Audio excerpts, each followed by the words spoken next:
Triple-R trading company எங்களிடம் பாக்கு மட்டை தயாரிக்கும் மிஷின் கிடைக்கும். அதற்கான ரா மெட்டீரியல்ஸையும் வருடம் முழுதும் நாங்களே சப்ளை செய்து வருகிறோம். நீங்கள் செய்யும் தட்டுகளை நாங்களே எடுத்துக்கொள்கிறோம். அதற்கான லோன் வசதியும் செய்து தருகிறோம். இன்னைக்கு நம்ம பார்க்க போற செலிபிரிட்டி சன் டிவில ரொம்பவே ஃபேமஸா இப்ப ரீசெண்டா டெலிகாஸ்ட் ஆயிட்டு இருக்க ஒரு சீரியல்னா அது மருமகள் சீரியல்ல தான். இந்த சீரியலோட ஹீரோ பிரபுவை பத்தி தான் இன்னைக்கு நம்ம பார்க்க போறோம். இவரை பத்தின ஃபுல் டீடைல்ஸ் தெரிஞ்சுக்கிறதுக்கு முன்னாடி சேனலை சப்ஸ்கிரைப் பண்ணாதவங்க மறக்காம சப்ஸ்கிரைப் பண்ணிக்கோங்க. அப்பதான் நாங்க போடுற வீடியோஸ் உங்களுக்கு நோட்டிபிகேஷனா வரும். வாங்க வீடியோக்குள்ள போலாம்.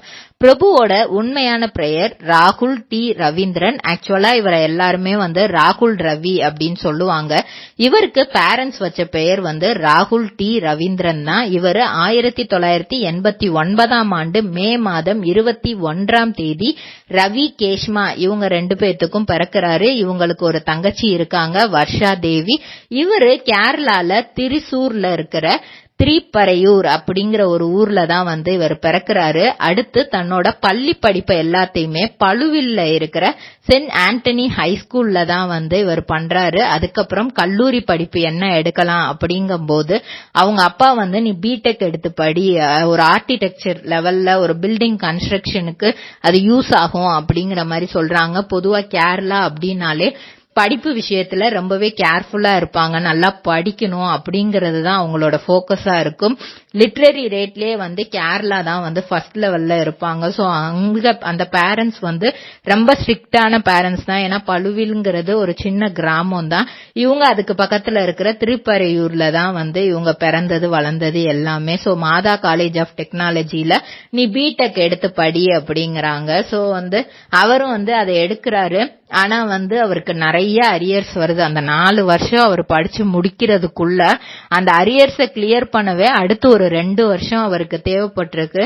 பல திட்டு அம்மா அப்பா கிட்ட இருந்து கிடைக்குது. ஆனா நீ இந்த அரியரை கிளியர் பண்ணாம நீ வேற எதுவுமே பண்ண கூடாது அப்படிங்கிற மாதிரி அவங்க சொல்லிட்டாங்க. ஏன்னா அந்த டைம்ல சினிமா அப்படிங்கறதுமே இவருக்கு பெருசா தோணல. அந்த ஐடியாவே இவருக்குள்ள வரல. நம்ம எடுத்த இந்த பிடெக்க நம்ம கண்டிப்பா நல்லபடியா முடிக்கணும் அப்படிங்கறது மட்டும்தான் இவரோட தாட்டா இருந்திருக்கு. சோ 2 வருஷம் அதுக்காக படிக்கிறாரு.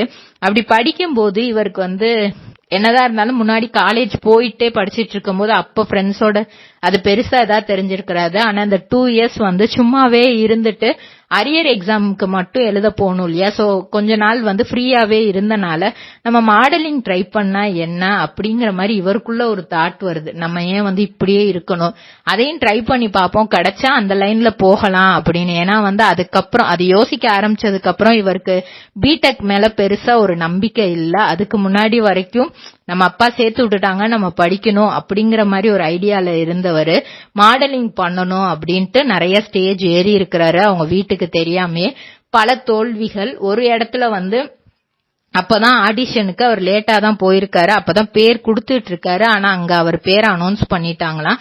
என்ன பண்றதுன்னு தெரியாம எல்லாருமே அந்த பேக் கேட்ல இருந்தா இவர் ஃப்ரண்ட் கேட்ல இருந்தே போயிருக்காரு. அப்ப ஜட்ஜஸ் எல்லாம் ரொம்ப இது பண்ணிருக்காங்க, என்ன இந்த வழியா வராங்க ஒரு கண்டஸ்டன்ட் அப்படின்ற மாதிரி. அதுக்கப்புறம் இவர் நடிச்சதை பார்த்து அவ்வளோ அசந்து போயிட்டாங்களாம். அந்த அளவுக்கு பெர்ஃபார்மன்ஸ் சூப்பரா இருந்ததா. அந்த காஸ்டியூமா இருக்கட்டும், அவங்க நடக்கிற ஸ்டைல் எல்லாமே சூப்பரா இருந்திருக்கு. நல்லா கண்ணை கவர்ற விதமா இருந்திருக்கு. அதுக்கப்புறம் சரி என்னடா பண்ணலாம், இது நம்ம செலக்ட் ஆவோமா மாட்டோமா, எல்லாத்தையும் தாண்டி இவ்வளவு தூரம் நம்ம பண்ணிட்டோம், நம்மளுக்கு எத்தனையோ ஃபெயிலியர் இருக்கு, நம்ம பாத்துக்கலாம் அப்படிங்கிற மாதிரி இருந்திருக்கிறாரு. ஆனா ஃபைனலா அதுல அவர் செகண்ட் பிரைஸ் வாங்கிட்டாரு. அந்த அளவுக்கு அவரோட பெர்ஃபார்மன்ஸ் இருந்திருக்கு. சோ ரொம்ப இவருக்கு ஹாப்பி. இதுக்கப்புறம் நம்ம அரியர் பாஸ் பண்ண என்ன, பாஸ் பண்ணலன்னா என்ன அப்படிங்கிற மாதிரி ஒரு தாட்ல இருந்திருக்கிறாரு. ஆனா இவரு தன்னோட அரியர்ஸையும் அந்த டைம்ல கிளியர் பண்ணிட்டாரு. சோ நெக்ஸ்ட் வீட்ல என்ன சொல்றாங்கன்னா, நீ எம்பிஏ கண்டிப்பா பண்ணிதான் ஆகணும், இந்த மாதிரி அசால்ட்டாலாம் இருக்கக்கூடாது, நெக்ஸ்ட் எம்பிஏ பண்ணி ஆகணுங்கிறாங்க. இங்க ஒரு சைடு மாடலிங் பண்ணது, அதுல வின் பண்ணது எல்லாமே வீட்டுக்கு தெரியாது. சோ அத சொல்ல வராரு, இந்த மாதிரி நான் மாடலிங் பண்ணி எனக்கு அதுல செகண்ட் பிரைஸ் கிடைச்சிருக்கு, நான் ஃபர்தரா இனி அதுல அப்படியே ஃபாலோ பண்ணலாம்னு இருக்கேன் அப்படிங்கிற மாதிரி சொல்றாரு. அவங்க வீட்டுல பயங்கர ஷாக்கு. என்ன நம்ம பையன் அரியர் கிளியர் பண்ண படிச்சிட்டு இருக்கான்னு பார்த்தா இந்த மாதிரி வேலையும் சைட்ல நடந்திருக்கே அப்படின்ற மாதிரி. இருந்தாலும் அவங்க சொல்லிட்டாங்க, நீ பார்ட்டிசிபேட் பண்றது பத்தி எங்களுக்கு பிரச்சனை கிடையாது, நீ அது உன்னோட பேஷனா வச்சுக்கோ, ஆனா நீ MBA படிச்சாகணும் அப்படிங்கிற மாதிரி சொல்லிடுறாங்க. சோ என்ன பண்றாரு அப்படின்னா நெக்ஸ்ட் MBA பண்றதுக்கும் அப்ளிகேஷன் போட்டு அதையும் ஒரு சைட்ல பண்ணிட்டே இருக்காரு. 2013ல டால்ஸ் அப்படிங்கிற படத்துல டாக்டர் அனூப் அப்படிங்கிற ரோல் பண்றாரு. வீட்லயும் ஓரளவுக்கு சம்மதம் வாங்கிட்டாரு. அப்படி பண்ணும்போதுதான் படத்துல சின்ன சின்ன ரோல், பெரிய ரோல் கொடுக்கல, சின்ன சின்ன ரோல் கொடுக்கறாங்க. அவங்களோட ஃபர்ஸ்ட், ஏன்னா 2011ல தான் மாடலிங் வின் பண்ணது. 2012ல MBA அப்ளை பண்ணி ஓரளவுக்கு அந்த ஃபர்ஸ்ட் இயர் நல்லா போயிட்டு இருக்கு. செகண்ட் இயர்ல தான் இந்த மாதிரி சைடா நம்ம படத்துலயும் நடிப்போம், வர்ற சான்ஸ விடக்கூடாது அப்படிங்கிற மாதிரி இதுலயும் நடிச்சுட்டே இருக்கிறாரு. அதுக்கப்புறம் ஒரு இந்தியன் பிரணய கதா அப்படிங்கிற படத்துலயும் ஜோஹன் அப்படிங்கிற ரோல் பண்றாரு. 2014ல டயல் 1091 அப்படிங்கிற படத்துல ராகுல் அப்படிங்கிற ரோல் பண்றாரு. 2016ல கட்டுமாக்கான் அப்படின்ற படத்துல ராகுல் அப்படின்ற கேரக்டர்லயே பண்றாரு. 2017ல ஜோமண்டே சுவிசேஷனா அப்படிங்கிற படத்துல தேஷாவோட ஹஸ்பண்டா நடிக்கிறாரு. 2022ல ஹே பக்கா அப்படிங்கிற படத்துல சூர்யா அப்படிங்கிற ரோல் பண்றாரு. எல்லாமே கிட்டத்தட்ட ஒரு மலையாளம் மூவிஸ் தான். அதுக்கப்புறம் தெலுங்குல இவருக்கு வாய்ப்பு கிடைக்குது. தெலுங்கு மூவியுமே பண்றாரு. ஷேத்திலோ ஷேஷே சப்பு பவா அப்படிங்கிற படத்துல சுரேஷ் அப்படிங்கிற ரோல் பண்றாரு. 2023ல அப்புறம் பகவத் கேசரி அப்படிங்கிற படத்துல கார்த்திக் அப்படிங்கிற ரோல் பண்றாரு. 2024ல DNA அப்படிங்கிற படத்துல பார்த்தி அப்படிங்கிற ரோல் பண்றாரு. இது மலையாளத்துல வந்த படம் தான். இவரு 2017ல D4 ஜூனியர் வெர்சஸ் சீனியர் ப்ரோக்ராமோட ஆங்கராவும் இருந்திருக்கிறாரு. அது மட்டும் இல்லாம 2019ல ரெட் FM மலையாளம் மியூசிக் அவார்ட்ஸோட ஆங்கராவும் இவரு இருந்திருக்கிறாரு. சோ ஆங்கரிங் பண்றதுலயுமே இவரை அடிச்சுக்கிறதுக்கு ஆள் இல்லன்னு தான் சொல்லலாம். ஓகே, இவர் படத்துல மட்டும் தான் நடிச்சிருக்கிறாரா, இவரை வேற எங்கேயோ பார்த்த மாதிரியே இருக்கு அப்படின்னு யோசிச்சா, இவர் படமும் நடிச்சிட்டு அட் த சேம் டைம் இவர் என்னவும் பண்ணிருக்கிறாரு அப்படின்னா சீரியலுக்குள்ளேயும் வந்திருக்கிறாரு. 2014ல டயல் மூவி பண்ணதுக்கு அப்புறம் அவருக்கு மலையாளத்துல பொன்னம்பிள்ளி அப்படிங்கிற ஒரு சீரியல்ல நடிக்க வாய்ப்பு கிடைக்குது. சோ அந்த சீரியல்ல நடிக்கிறாரு. அப்புறம் 2017ல நந்தினி சீரியல்ல நடிக்க வாய்ப்பு கிடைக்காது.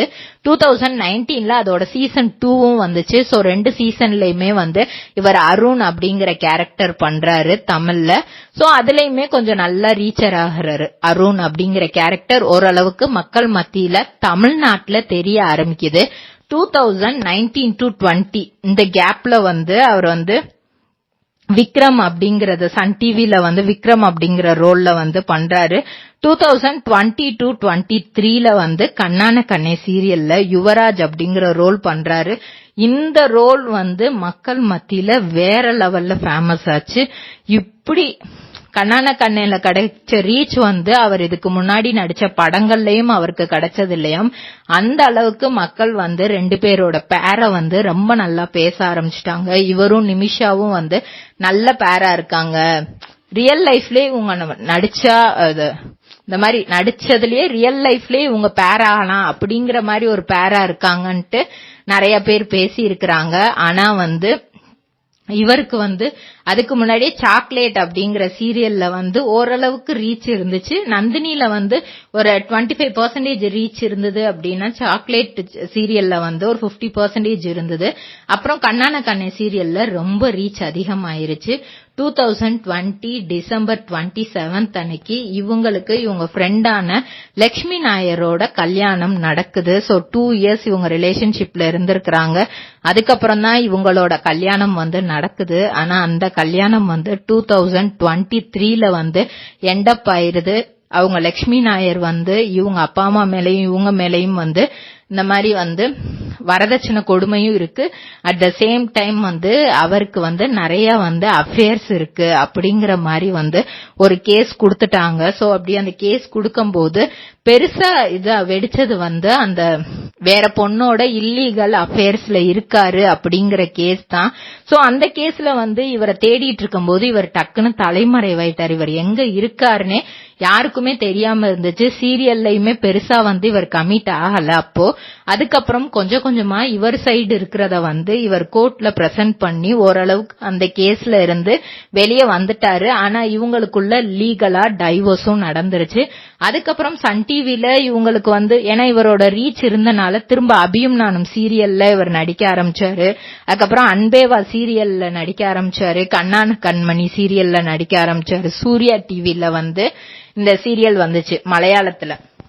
அதுக்கப்புறம் 2022ல கயல் சீரியல்ல அப்பப்போ வந்துட்டு போனாரு. 2023ல தெலுங்குல ஒன்டாரி குலாபி அப்படிங்கறது ஜெமினி டிவில டெலிகாஸ்ட் ஆச்சு. அதுலயும் நடிச்சாரு. இப்போ 2024ல சன் டிவில மருமகள் சீரியல் நடிச்சிட்டு இருக்காரு. விஜய் டிவில இவருக்கு ஆப்பர்ச்சுனிட்டி கிடைச்சிச்சு. அட் த சேம் டைம் இங்க கண்ணான கண்ணே ஓடிட்டு இருந்தனால அவர்னால அதை பண்ண முடியல. ஆனா சாக்லேட் சீரியல்ல விஜய் டிவில நடிச்ச காற்றுக்கென்ன வேலி ஹீரோயினோட தான் இவர் பண்ணிருப்பாரு. அதே மாதிரி இப்போ விஜய் டிவி கேப்ரியலாவோட தான் இவர் இங்க பேர் பண்ணிருக்காரு மருமகள் சீரியல்ல.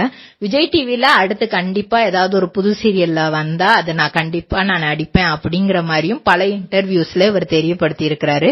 இதே மாதிரி பல செலிபிரிட்டிஸோட பயோகிராஃபி தெரிஞ்சுக்கிற சேனலை மறக்காம சப்ஸ்கிரைப் பண்ணிக்கோங்க.